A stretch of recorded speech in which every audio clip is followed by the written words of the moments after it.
Yes, the topic of the inclusion of conditions in contracts. To what extent can conditions be included in contracts? And in fact, another aspect is related to this topic, which is the possibility of creating contracts. But I will not go into details on that topic. You can find out from your material about the possibility of creation of contracts. To what extent can varieties of contracts can be created by parties? So the conclusion there is that as long as the contract does not contain any element that is prohibited in Sharia, creation of contracts is possible. But today we want to specifically focus on the extent to which conditions can be incorporated in contracts, the extent to which the parties to the contract can agree on the incorporation of additional terms and conditions.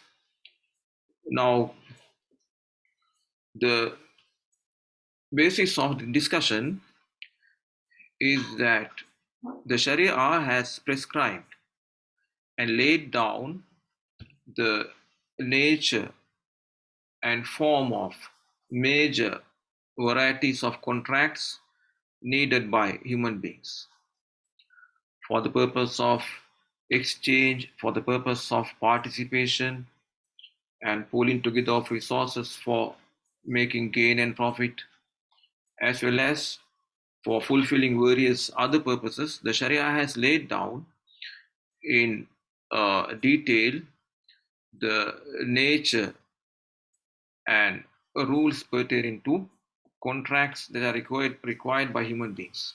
So these are usually called nominative contracts, contracts that have a specific name such as sale and its various types of lease, where a usufruct is provided or service is provided, and its various types, classes of partnership, and contracts that come under personal relationships such as marriage, a divorce, custody, and others. So the nature and details of these contracts have been laid down in Sharia. So, what is the objective of the contract? For what purpose can a contract be created? The objective or purpose for achieving which a contract can be created.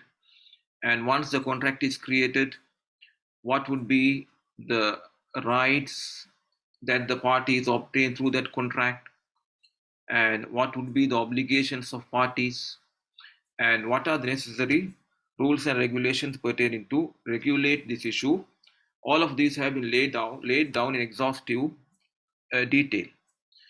The reason for this is to establish and ensure justice, to ensure justice in the process of contracting, because we know that the parties or contractors are not usually at the same level of strength.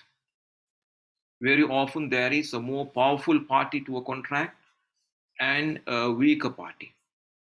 So it is very much probable that the party who is more powerful will convert the contract into something favorable for him and more beneficial for him rather than the other party who is weaker. And so, in order to ensure justice, that no one is wronged and the rights of none are violated, that every person obtains his just share through the contract, and justice is ensured. For this purpose, the details of contracts, rights and obligations created by these commonly used contracts have all been laid down in the Sharia. So some of these happen to be related to the essential aspects of the contract, where the contract can never come into being. if any of those are violated, and some other aspects are preferable and recommended ingredients in contracts, but all of these have been prescribed. So, as I said, the purpose is to ensure justice and to ensure that the rights of all are fulfilled and no party to the contract and no person makes the contract something more favorable for him at the expense of the other, that the rights of the weaker party too are fulfilled, that just because he does not have sufficient power, he cannot dictate his terms, he cannot make the other party agree to uh, fulfilling what he needs through the contract. So the law should be such that the rights of all are ensured, irrespective of who he is and the amount of power he has, and whether he has a say or not in dictating the terms of the contract. So, for this purpose, the nature and details of the contracts have been laid down. So, this means that as soon as the contractors select a certain type of contract that is suitable for fulfilling their needs, now the laid down framework will automatically apply.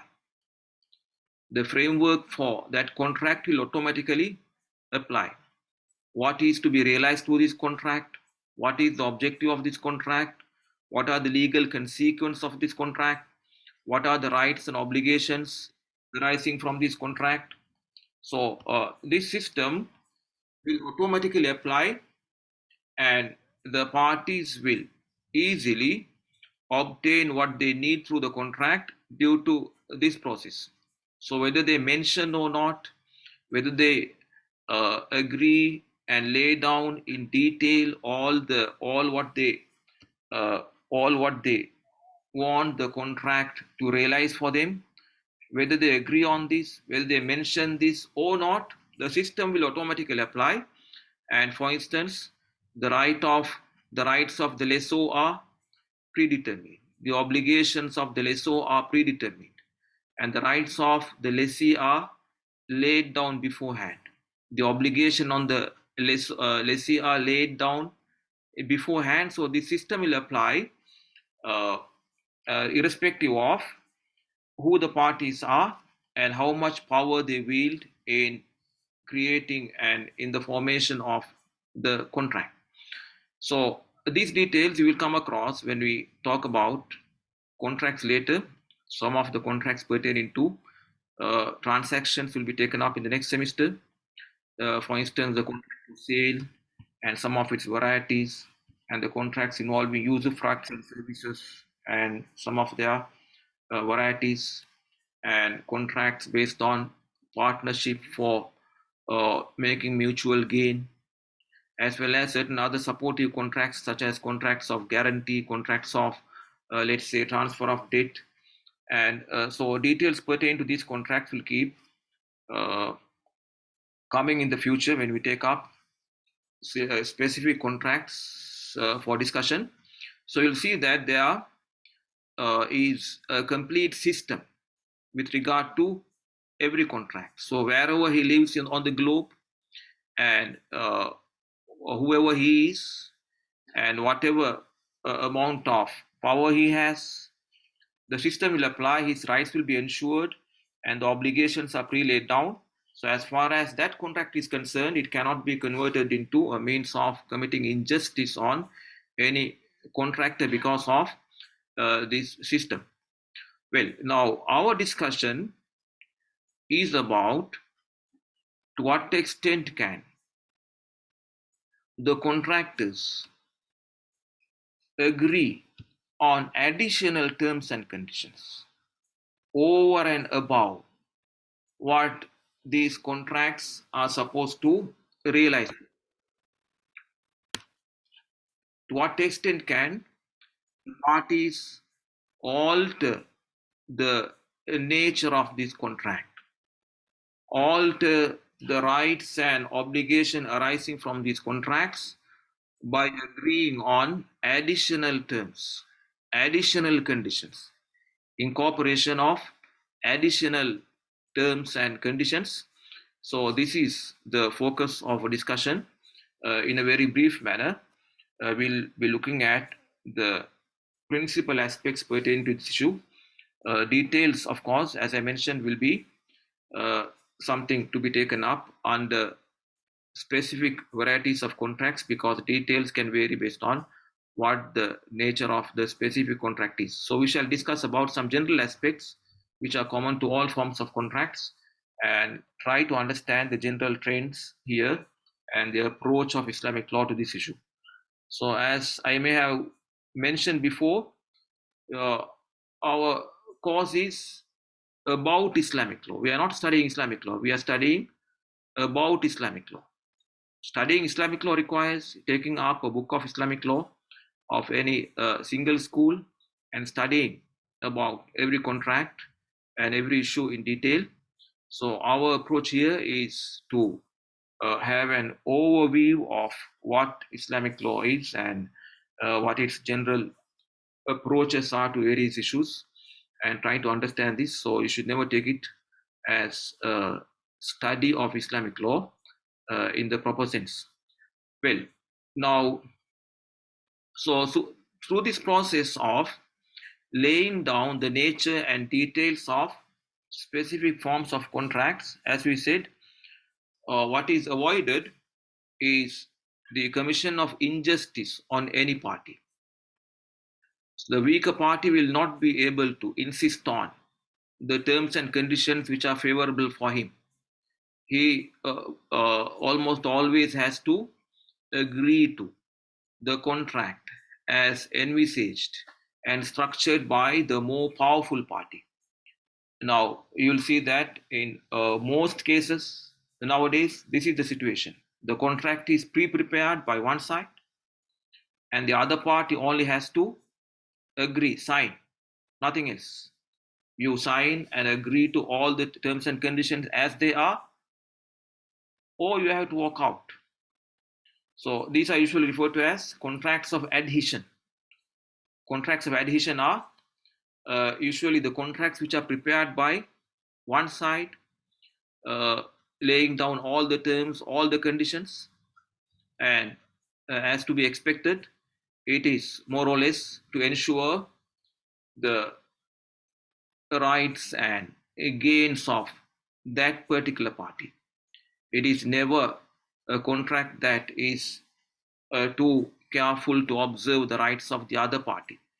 But unfortunately, the second party only has to agree.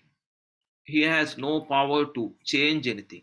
Usually, the contract is already printed, running into many pages, all prepared very carefully by the best legal minds to ensure the rights of one party and one party alone. The other party may not perhaps even be able to understand what is there, and he just has to place his signature and agree to it.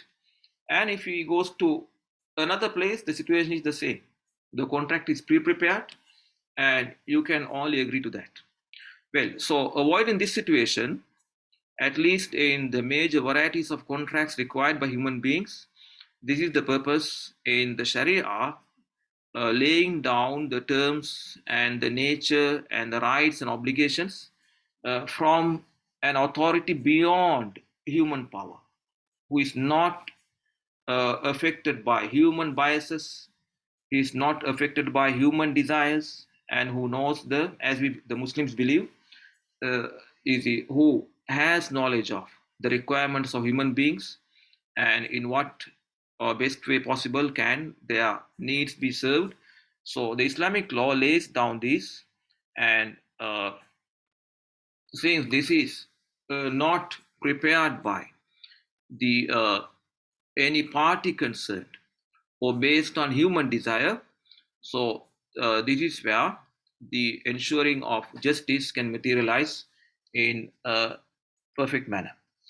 Well, now, under this, with regard to stipulation of additional terms and conditions for the purpose of realizing additional benefits over and above what is part and parcel of that particular contract as laid down in the Sharia, So the parties may wish to include additional conditions that in addition to the general outcome of this contract as laid down in Sharia, we want to realize such and such an additional benefit too, or we want to incorporate such and such an additional term or condition too. So this is done through mutual agreement and by the agreement of the parties. But here too, as we said, due to the parties not being on the same footing with regard to the authority and say in the contract are concerned, now this agreement cannot be taken at face value. Thereto, one party may be able to dictate terms as he wants to at the expense of the other party.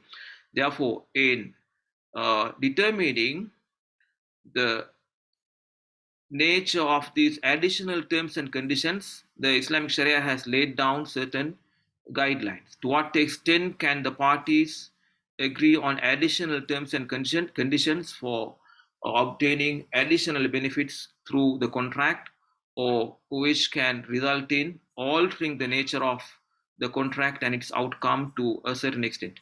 Well, so briefly,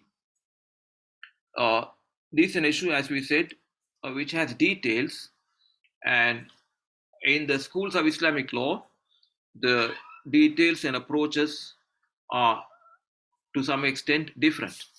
So to make the discussion easier to grasp, and also because our major textbook, the textbook of Professor Wahba Zuhaili, it takes up the position of the Hanafi school in the main. With regard to this issue, we'll base our discussion on that and see what the Hanafi school's approach is to incorporating and stipulating additional terms and conditions to contracts. So to some extent, this is similar to the approach of the Shafi'i school. And there is another approach, which is the approach of the Hanbali school, which I'll take it up as well once we look at the Hanafi approach. Well, now, in the Hanafi school, with regard to stipulating additional terms and conditions, these are broadly categorized into three categories, categorized into three types.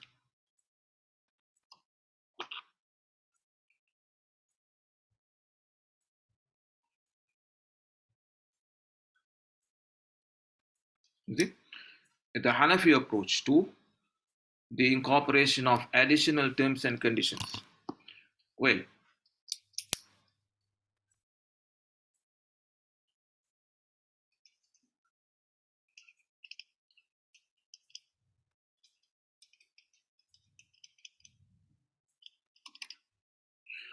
so in the Hanafi school, broadly speaking, three classes of such conditions are discussed. The first is referred to as shart sahih, or valid condition.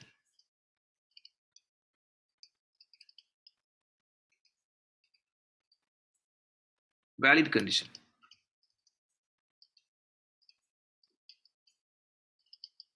You see?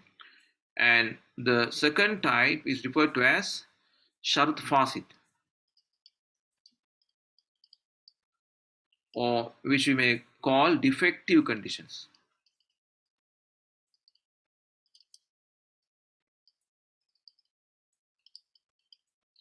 And the third type is shart batil, void or invalid conditions.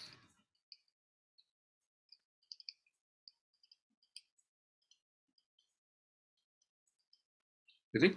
So these are the principal classes of conditions as far as the possibility of incorporating additional terms and conditions to contracts are concerned for realizing additional benefits and realizing additional aspects through the contract.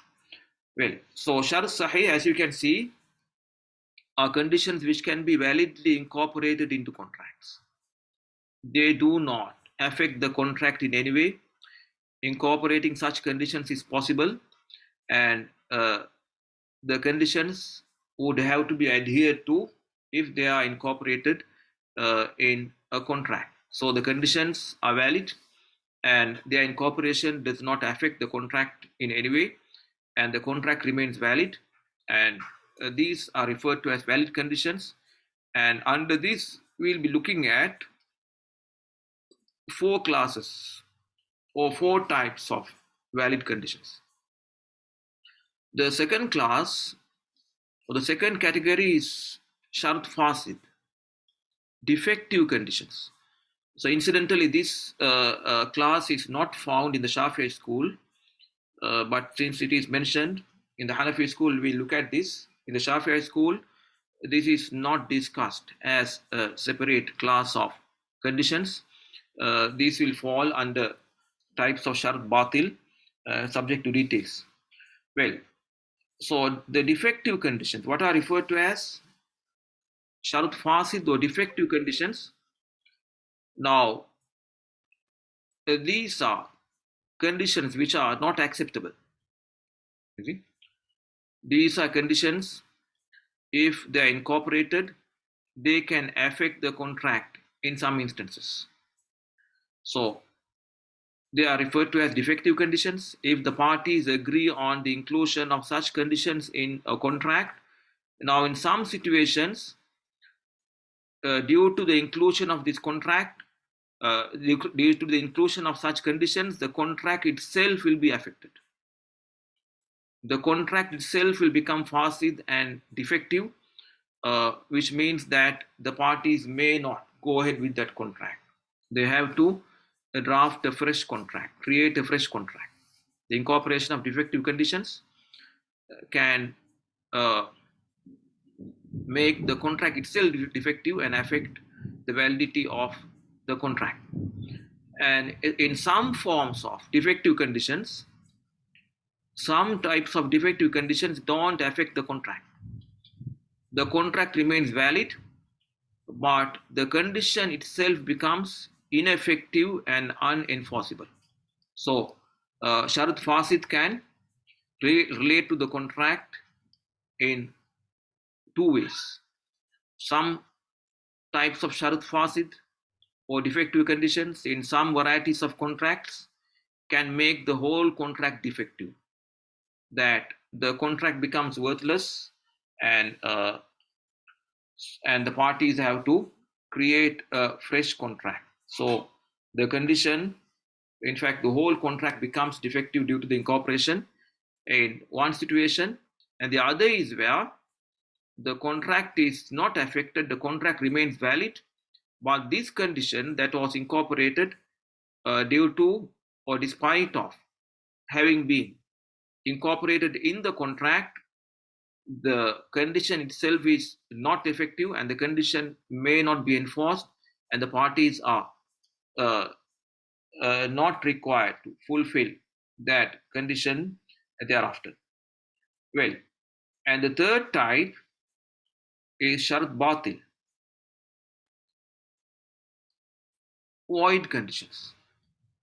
So as the name implies, this class of conditions, if they are incorporated into a contract, the parties agree on the inclusion of shart batil in a contract. The contract will not be affected, but the condition will become void. The condition is void and invalid, and the condition is unenforceable and ineffective, and the parties need not fulfill the condition despite of its inclusion in the contract. The contract remains valid, but the condition is dropped due to the unjust nature of that condition. So that is, it will not result in causing any harm to the contract. The core contract remains valid, but the condition will be ineffective and unenforceable. So these are the principal three classes of conditions in the Hanafi school. So we shall try to understand a bit further how these, what these conditions are, or the nature of these conditions are, and how they work. Well, now with regard to the first type, valid conditions, shart sahih, is it?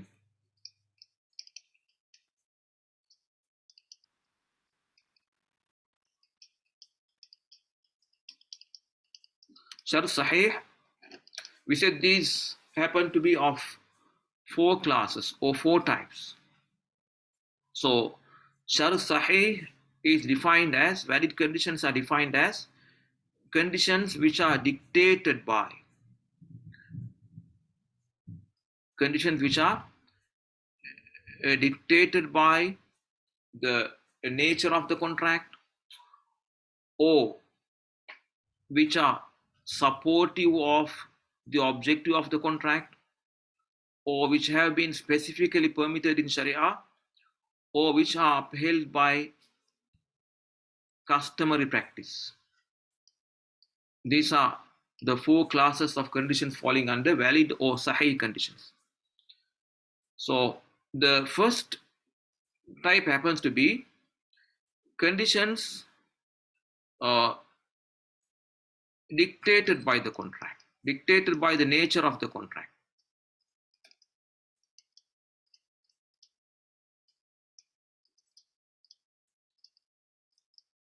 You see, conditions dictated by the nature of the contract mean conditions which are in keeping with the objective of the contract, or conditions which are necessary for realizing the objective of the contract, which means that there is no conflict between these conditions and the objective of the contract. In fact, the objective of the contract itself demands the presence of these conditions. These conditions are fully in line with the nature of the contract. The contract seeks to realize a certain objective. You see? So these conditions are also all in line with the same objective.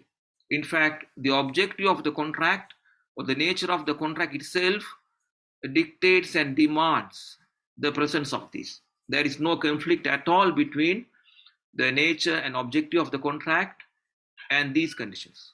So obviously, if the conditions are such, they should be valid and they will be enforceable.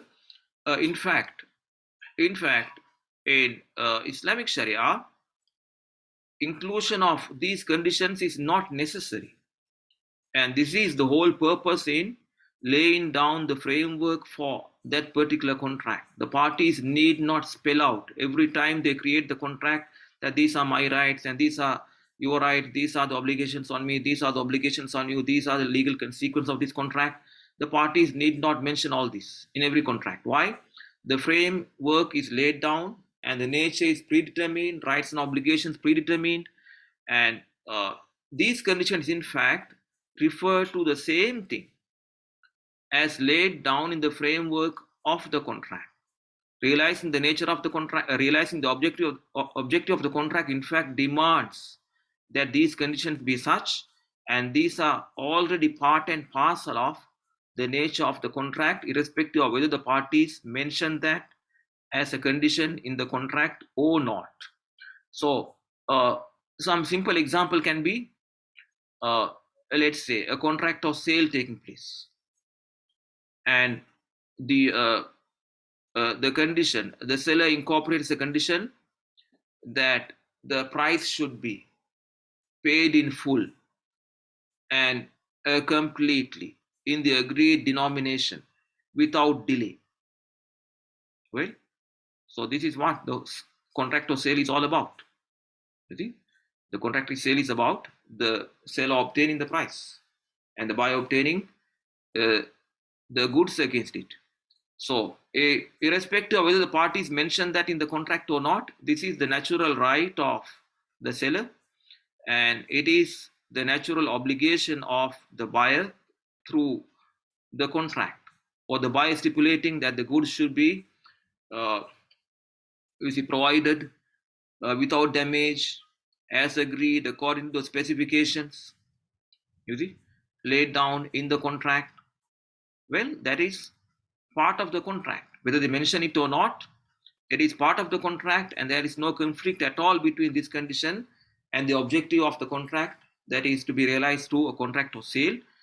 And it goes without question that this condition is completely admissible, accepted, and should be adhered to, and should be fulfilled by the parties. And the condition, without question, is enforceable and effective. Or in an Islamic marriage, the bride stipulates that the bridegroom, the husband, should provide her maintenance. Her expenses should be looked after and provided by the bridegroom or the husband. This is part and parcel of the contract of marriage in Sharia. The bride is entitled to maintenance in all situations. You see? So irrespective of whether that is mentioned in the contract or not, that is what the contract is about. And the objective of the contract demands that it be so. So the husband naturally becomes obliged to provide her maintenance, subject to, of course, the framework laid out in Sharia, provided the bride fulfills her role, her maintenance is due and can be demanded, and the husband is obliged to provide her with maintenance, irrespective of whether it is mentioned or not in the contract. Well, so these and other conditions are all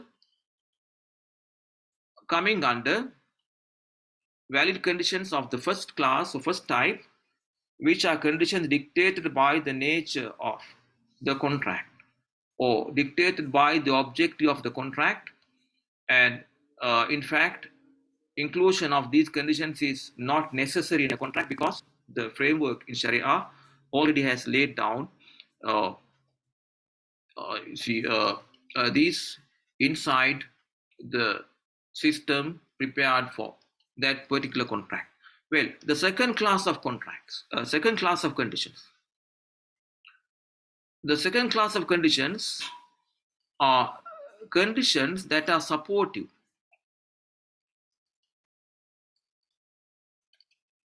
Supportive of the dictate and objective of the contract.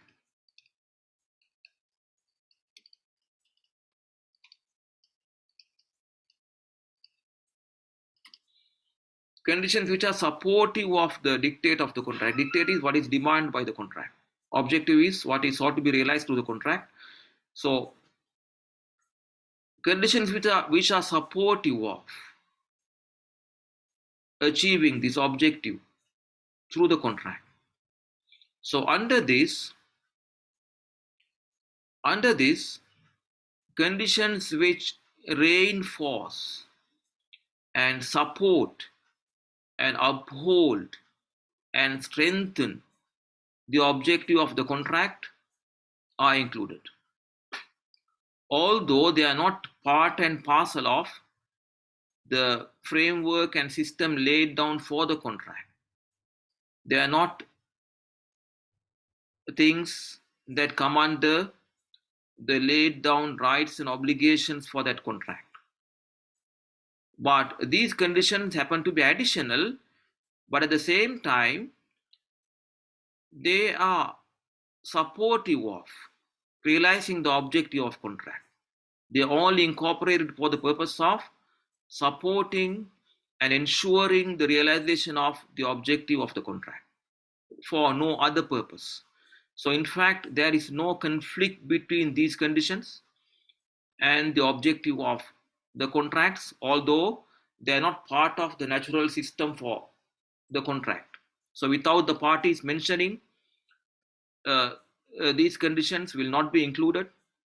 If the parties don't mention these conditions in the contract, they are not included because they are not part and parcel of the system of that contract in Islamic law.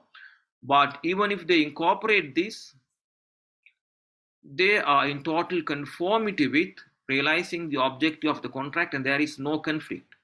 The incorporation of these conditions only seek to reinforce and uphold and ensure that the objective through the contract is realized. So what can come under these? things such as uh, any condition requiring a guarantor, you see, or let's say a condition requiring a security or lien or mortgage, you see, in a contract of credit, in a contract that involves credit where the obligations are not fulfilled there and then, certain obligations remain to be fulfilled in the future. So for the purpose of uh, additionally ensuring that the party will be fulfilling the obligation on him duly, and there are means available for the other contractor to ensure that his rights are not violated at a later point of time by the objective through the contract not being realized. So the parties may validly incorporate conditions that fall under this class of conditions, supportive conditions, such as to demand a guarantor, to demand a security. It is not something necessary, it's not something which is a must in a contract that involves credit. The parties are very well allowed to create a contract of credit without involving any security, without demanding any guarantor possible. And not involving a guarantor does not mean that the other party will not be legally entitled to recover his due in the future. He has the full legal capacity and capability of realizing and recovering his due and receiving his due in the future, irrespective of whether there is a guarantor or not, irrespective of whether there is a security or not.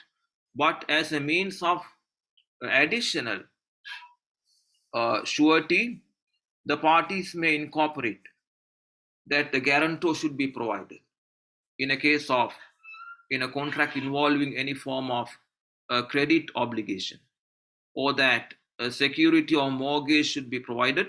So these two happen to be valid conditions because these are in line with the objective of the contract and not are in conflict, and there is no violation of rights of any party through the incorporation of this. In fact, these conditions only seek to ensure that the rights and obligations are duly fulfilled and nothing more. So these also are conditions which can be validly incorporated into contracts. A third class of conditions. A third class of conditions. Conditions specifically permitted in Sharia.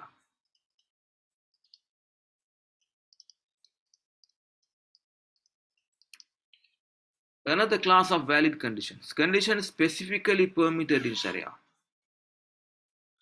Under this come certain conditions which have been held valid and permissible specifically by specifying them by their name in texts of Sharia, that the parties may validly incorporate such and such a condition, although they may not necessarily come under the first two classes of conditions. Still, the parties can incorporate such a condition. Why? Because the law has specifically permitted them.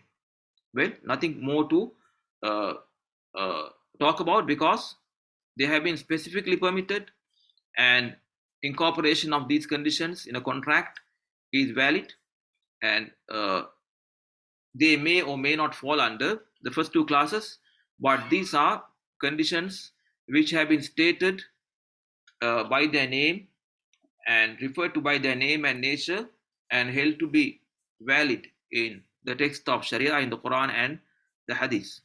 Well, so an example of such a condition which is specifically permitted is what we shall discuss in the future in a few days, so in fact in the near future, on the khiyar shart. We shall discuss such a condition under uh, khiyar shart.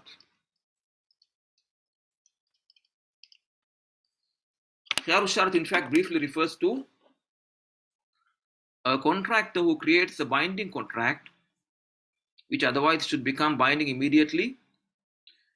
A contractor incorporates a condition or stipulation in the contract saying that I should have the right to terminate this contract unilaterally up to such and such a period. You see?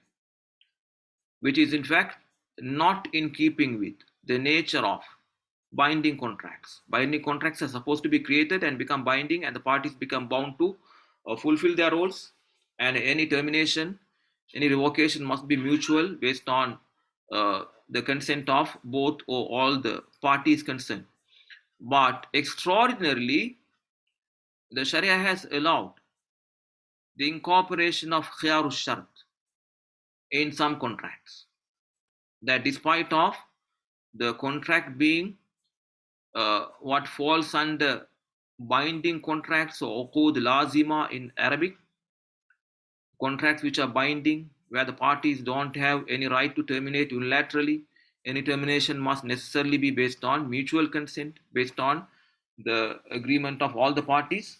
But even in such contracts, in some of them, the Sharia has allowed that a party can include such a condition that up to such and such a period, the contract will remain non binding on me. I will have the right to terminate unilaterally, whether you agree or not. So they create the contract on this basis that it will be binding on one party, but not binding on the other until the stipulated time uh, passes. And there are details. This condition can be included by uh, either one contractor or both contractors can include this condition, or even they can give this right to terminate the contract to a third party also. So these are details we shall look up or look at briefly when you come to discuss this. But this condition, as you can see, an extraordinary provision in Sharia. Extraordinary provision, not really in keeping with the uh, general, you can say, the approach to binding contracts. One party, one party reserves this right for him. Will it affect the contract? No. Why not? Because it is permissible. It has been specifically permitted in Sharia that a party can incorporate such a condition. And another example can be what we shall discuss under Khiyarul Majlis or option of the session, where in certain contracts, until the end of the session of the contract, each party has the right to terminate the contract unilaterally. Well, under Khiyarul Shart, we'll mention that why it has been specifically and extraordinarily permitted.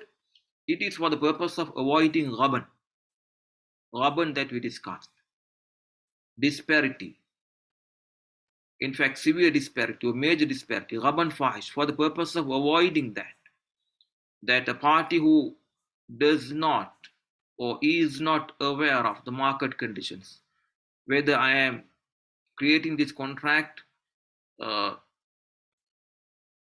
at favorable terms or not. He is not sure. He is not sure whether what he is paying or what he is obtaining for his asset or service is in keeping with the market rates or not. Is it too high, too low? He is not aware. So, can he create this contract if this is the case? Yes, possible. But how to ensure his rights? How to ensure that he does not face loss? It is by incorporating this condition. He creates the contract, but at the same time includes a condition that I reserve the right to terminate this contract up to such and such a period during which he can uh, uh, do the necessary inquiry and verify whether the contract is for his benefit or not, and then decide whether to go ahead with the contract or not. And if necessary, he can terminate the contract without any questions being asked. So, ensuring justice in this manner that parties' rights are not violated due to his unawareness or lack of knowledge. This is the purpose in permitting this class of conditions, an example of which can be khiyaru shart or uh, option pertaining to stipulation, option of stipulation. Well, details will come to some extent when you come to this in the future. Well, so this is one class of valid conditions. Another class of valid conditions are conditions upheld by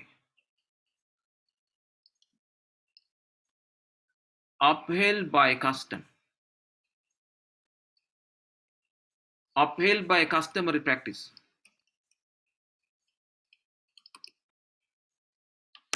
Conditions upheld by customary practice. These refer to conditions which are usually incorporated by people who create that contract in that place and at that locality. No one considers the inclusion of that condition to be odd or unacceptable. People in general accept the incorporation of uh, such conditions in a contract to the extent that they have become customarily accepted. They, the parties are not considered to violate the conventional mode of creating the contract by incorporating any such condition, and no one considers the incorporation of that condition to be a violation of the rights of anyone, or that a party obtains an undue benefit by incorporating such a condition into a contract, because these happen to be conditions upheld by custom and accepted by customary practice, uh, based on the convention prevalent at that time and at that locality, in that locality. Well, so but remember,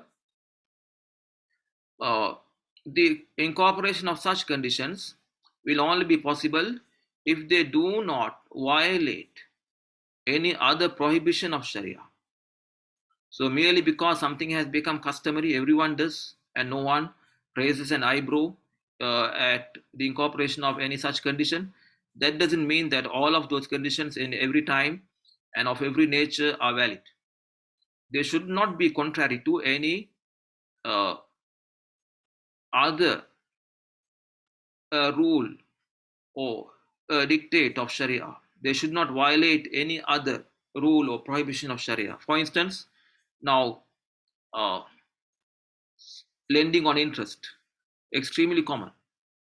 Lending on interest has become extremely common. But does it mean that uh, conditionally requiring the borrower to pay an excess and additional amount, that it comes under this class, that conditions are upheld by customary practice? Not at all. Why? Because it goes against the very spirit of Sharia, and in fact specifically prohibited in the severest possible terms. So they never become permissible just because convention and custom upholds it. So we are talking of uh, conditions that do not violate any other requirement of Sharia and have become customary. People accept the incorporation of such conditions and no one objects, although it is not part and parcel of that contract. It is not part of the natural rights and obligations arising from that contract. It is something additional, or you can even consider one party to benefit from this condition to the exclusion of the other. Still, they have become so common that it is upheld by custom, and people accept the incorporation of such conditions without any question. So these, under this come a large variety of conditions which are customarily accepted, although not being part of the system dictated for that contract in Sharia. An example can be, for instance, let's say a condition that in the purchase of certain items, that the seller should provide delivery. The seller must provide delivery up to the doorstep of the buyer. Well, it is not part of the contract. The contract of sale does not require that the seller should take the trouble to transport the asset to wherever the buyer wishes to transport it to. You see? At the point of creating the contract, at that point he has to make the goods available and put it under the control and authority of the buyer, and with that his obligation is fulfilled. So this conditional requirement of providing transport, providing delivery is customary in some assets. For instance, purchasing furniture or purchasing large machinery and many other items, it has become uh, an acceptable term where no one objects to include in that as a demand or a condition by the buyer that this must be provided. In addition to your providing the goods, you must provide this additional benefit to me as well. So this is a condition upheld by customary practice. So as long as it does not violate such a condition does not violate any other requirement of Sharia, the Sharia too will uphold the validity of such a condition, or a condition that you must provide service for this asset or machine or vehicle up to the period of, let's say, 1 year or 6 months. You see? So it is not a natural part of the contract. The obligation on the seller is to provide the goods in a whole and complete condition.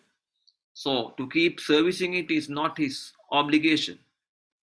If you look at the essence of the contract, it is something additional. But if someone demands it with regard to certain classes of assets, it has become very common, and no one considers it to be an unjust condition or unjust demand. So wherever it is customary, wherever it is conventional, the Sharia too will allow that condition, and it will not affect the contract, and the condition once agreed will be enforceable. So many conditions can come under this, as long as they do not violate the Sharia in any way. They do not go against the requirement or prohibition of Sharia. They can be upheld because it is upheld by convention. Well, so these are, speaking very broadly, the four classes of valid conditions as uh, discussed in the Hanafi school. Well, now let's look at, already 9:30. The second class of conditions, defective conditions.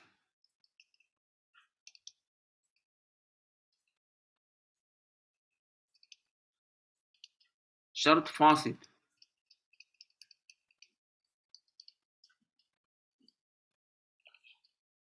Shart fasid, defective conditions. In some of the material, you might find that this is referred to as invalid conditions. So, I use the term defective because this is the term used in the English translation of Wahab Azwaili. So since that translator has chosen to use the term defective, I use the term defective to refer to fasid. But in some books, you will see that fasid is translated as invalid. So remember this, we are referring to fasid conditions, and in English you can call them defective. But the use of the term defective in some way has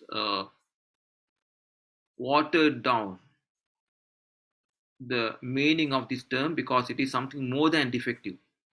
In some situations, the contract is affected. So, although he has used a relatively mild term, defective, to refer to fasid, the fasid, as we mentioned somewhere, is very close to batil and very close to being void. So, we'll talk about this later if we ever meet again. For instance, in transactions 2, when we come to discuss sale, which may not be something that many of you wish for. Well, now, defective conditions or shart fasid. Under this, we are talking about, in fact, the Hanafi school refers to conditions that do not fall under any type of valid conditions, but are aimed at realizing an additional benefit for a contractor. You see, conditions which result in one contractor realizing an additional benefit through the contract, and they do not happen to fall under any class of valid conditions. Because if they fall under any class of valid conditions, now they are valid and acceptable. But if they don't fall under any class of valid conditions, but result in one contract realizing an additional benefit. So by additional benefit, when you look at the classes we discussed earlier on the first valid conditions, we know that these are conditions which are totally alien to the contract, to the nature of the contract, something additional and something which is not usually dictated by the contract. Only that one contractor wishes to make this contract a medium or vehicle for realizing an additional benefit for him. You see? So these are referred to as defective conditions. So the incorporation of defective conditions will result in affecting the contract. The result of incorporating defective conditions is that the contract itself becomes fasid and defective, which means the parties may not proceed with the contract. They have to rectify the contract first. If not, the contract has to be abandoned. The contract has become defective and it is not something that the parties can proceed on, and which requires to be corrected and rectified. If not, the contract is faulty and subject to details. It is not something that the parties can act on and proceed with. So as we said, we shall discuss about details, how it differs from void or batil later. But our concern is to discuss what are called defective conditions. As far as conditions, terms, and stipulations are concerned, what falls under this class are those stipulations and conditions which, while not falling under any type of valid conditions, result in one contractor realizing an additional benefit over and above what the contract naturally results in. So he makes the contract a medium for realizing something additional for him, making an additional gain or benefiting in an additional manner. So these are defective conditions, and when this happens, when this condition is incorporated in contracts of exchange. What are contracts of exchange? Where transfer from both sides takes place, such as all types of sale, all types of lease, all types of contracts of service, muawadat. In these contracts, if a shart fasid is included, the contract itself will become fasid and ineffective. Well, an example for such a condition can be a contractor in a contract of sale, for instance, demanding an additional benefit from the buyer, not dictated by the nature of the contract of sale. For instance, this asset or this house is sold to you. You see, we are giving very crude and crystal clear examples so that you can understand the concept without an issue. So a clear example can be, for instance, a contract of sale. Let's say a party sells a house and includes as a condition that this house is sold to you at this price on condition that you allow me to use it for 1 month in every holiday season. You see, in the holiday season, you must allow me to use this house for 1 month. So such a condition is included in the contract. You see, So an additional benefit not demanded by, not dictated by the nature of the contract, while it does not fall under any category of valid conditions. Well, so uh, you should know that an additional class of contracts that can come under defective conditions is incorporating a second contract as a condition in one contract. One contract refers to the creation of another contract as a condition. This contract is created on condition such a contract also is created. Now this has details, but briefly speaking, this is, if this is done, it will be a fasid condition. The contractors are free to create any number of contracts they want individually, based on individually verified consent possible. But to include one contract as a condition for another, now this has details, and this can end up in making the whole contract fasid and making the whole contract defective. For instance, this house is sold to you at this price on condition that you employ so and so at such and such a salary for in such and such a job, or this house is sold to you at such and such a price on condition that such and such a vehicle is leased to me at and such a rental. So this is not the same as creating the contracts individually, because the result of this is, if the second contract referred to is would not, if it does not materialize, the first contract will automatically become invalid. So this is the meaning of making the second contract a condition in the first. So this, in most situations, will convert the whole contract, the first contract, into a defective contract. This condition is defective, and this will make the contract itself defective until that condition is removed from the first contract. This is especially so with regard to contracts of loan. I think we mentioned this at least briefly, that in contracts of loan, no other contract can ever be included as a condition. A contract of loan cannot be tied up with any other contract, because we know that interest or riba is something severely prohibited in Sharia. So under riba and interest come all forms of gain made by the lender through the contract.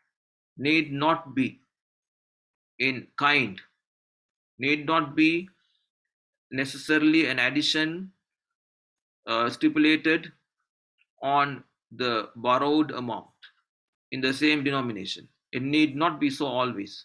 Any form of benefit that accrues to the lender due to the contract of loan or based on the contract of loan, irrespective of whether it is in kind or not, irrespective of it is part of the lent asset or the denomination lent or not, all forms of such gain come under riba and are prohibited. So including any other contract, any second contract as a condition in a contract of loan is never permissible, and this will result in the whole contract becoming defective, because all forms of benefit, direct as well as indirect, are prohibited in contracts of loan. We said that in contracts of loan, the borrower becomes obliged to return the principal amount only and nothing else in any form. Well, so this is with regard to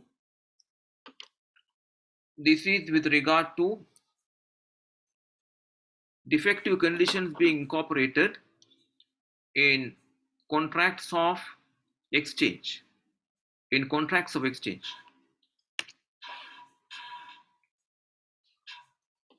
In other contracts, such as contracts of agency, in contracts of agency, contracts of marriage, contracts of gift, and in some other classes of contracts, incorporation of any such defective condition will not make the contract defective.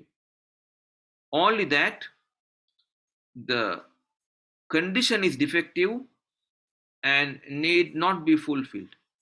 The condition itself becomes ineffective and can be ignored and disregarded, and the contract remains valid. So the contract will be affected and the contract will become defective only when defective conditions are included in contracts of exchange, as I mentioned. Well, so to go faster, we'll take up the third class of conditions, which are void conditions. Void conditions or invalid conditions. The reference is to Shart Batil. Sorry. Shart Batil. Batil conditions. These are void conditions, and by this we refer to those conditions that do not fall under any of the previous two types. They do not come under valid conditions and do not come under defective conditions, but result in causing harm to a contractor. Conditions that cause harm to a contractor, if acted on, if enforced, this condition will result in causing harm to a contractor.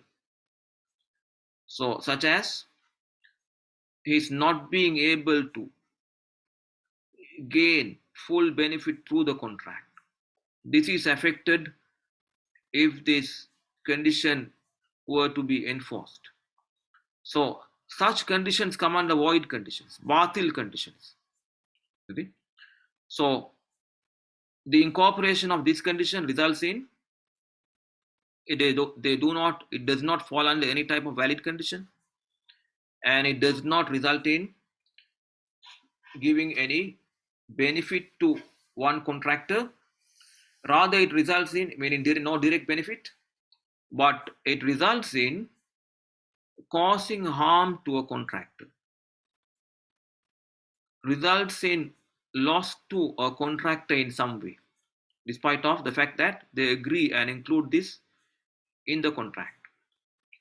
Well, now the result of including void conditions is that they do not affect the contract in any way. The contract remains sound and valid. The contract remains valid, and the void or batil condition that was included, now this condition becomes ineffective and cannot be enforced, despite of the parties agreeing and including this condition in the contract. This condition is not effective, not enforced.